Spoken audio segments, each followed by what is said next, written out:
So, do you ever find yourself getting overwhelmed with frustration or anger, and then you maybe do something that later on you regret a little bit?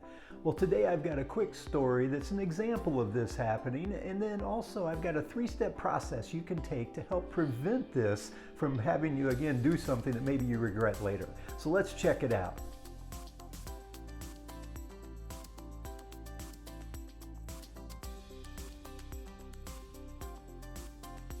Well, hello everyone, Jim White here. I'm an author, coach, and the founder of the Family Enrichment Academy. But more importantly, I'm a parent just like you.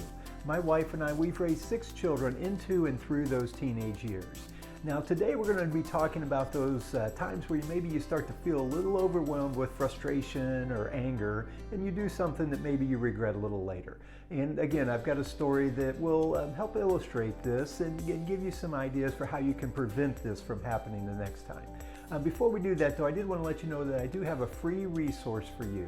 I have 10 questions you should never ask your teenager. Think of these as like conversation killers. And then 10 great questions as well. These are the conversation starters.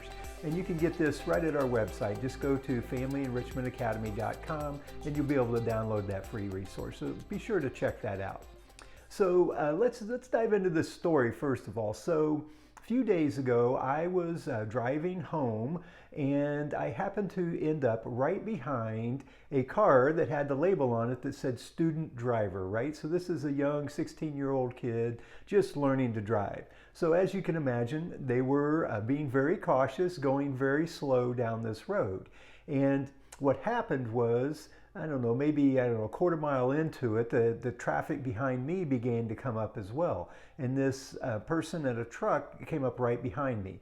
And I don't know if they didn't know if there was a car in front of me, and again, the student driver is there, but they started to become impatient. Because again, the speed limit on this particular road was 30 miles an hour.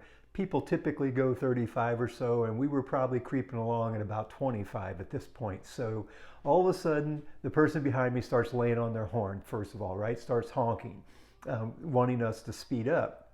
And then we happened to come to a section in the road where it got wider, there was a second lane. Well, this person just jammed on their gas, basically accelerated, and just went flying right by me and flying right by this poor student driver. Now I know the driver at this point was feeling a little bit overwhelmed, if you will, as this guy goes flying by.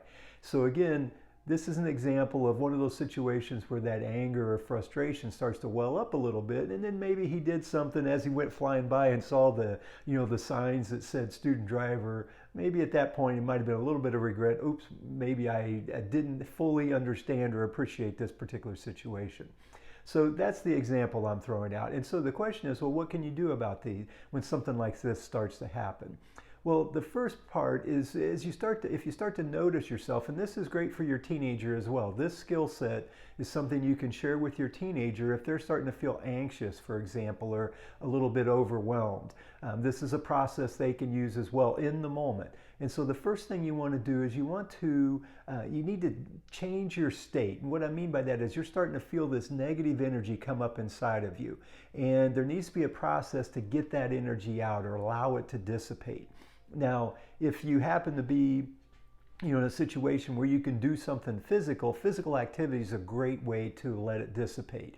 You do 15 jumping jacks real quick, or pop down the floor, do some push-ups, or if you can go for a walk, you can do something like that. Again, a physical activity, if you think about it, it's a great way to let that negative energy dissipate. So you got to do something along those lines. Now, in the example we're talking about where this person's driving a truck, and I happen to be there too, if I started to say, I wish they'd go a little faster, you may not be in a situation where you can do something super physical. So the alternative to that is just deep breathing.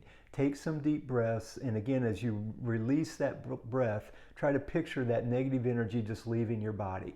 And again, the purpose is to let it flow out, because you can't really move forward or act differently until that negative energy is dissipated. So first thing is to change that state, do something physical, or just do some deep breathing and imagine that negative energy leaving you. Then once you're there, then you need to change the story a little bit or reframe what's going on. So here it's how can I look at the situation a little differently, or what can I do differently here? And And for me, when I thought about that student driver, for example, it was like, well, how can I have some compassion for him? They're just learning, they're nervous, they're uneasy. Let's have a little compassion. So that's an example of changing the story. Now, once you've changed that story and you start to, you're coming from a different perspective, then the next question is just to ask yourself, how can I serve or how can I learn something from this situation? So again, we want to put into action a little bit, create a little action, and that'll help take you all the way through that anxiety or the frustration. And so again, in the example of this student driver, how I could serve them was just to be patient, right? And so my response was, oh, I just need to be patient right now and allow them, give them some space. Again, I didn't try to crowd them from a standpoint of me driving really close to them. So that's how I could serve them best at that moment. And what that did is that made me feel good about myself, right? So you've gone from that angry or frustrated state into a situation where you're feeling a little purpose and feeling like you've been able to make a little bit of a difference by how can I serve or how can I learn something from this situation. So those are the 3 steps, 3 simple steps. And I like to use this as a great example of that where, again, first change the state, breathe in this case, let that negative energy dissipate, then reframe, change the story, how else can I look at this, and then how can I serve?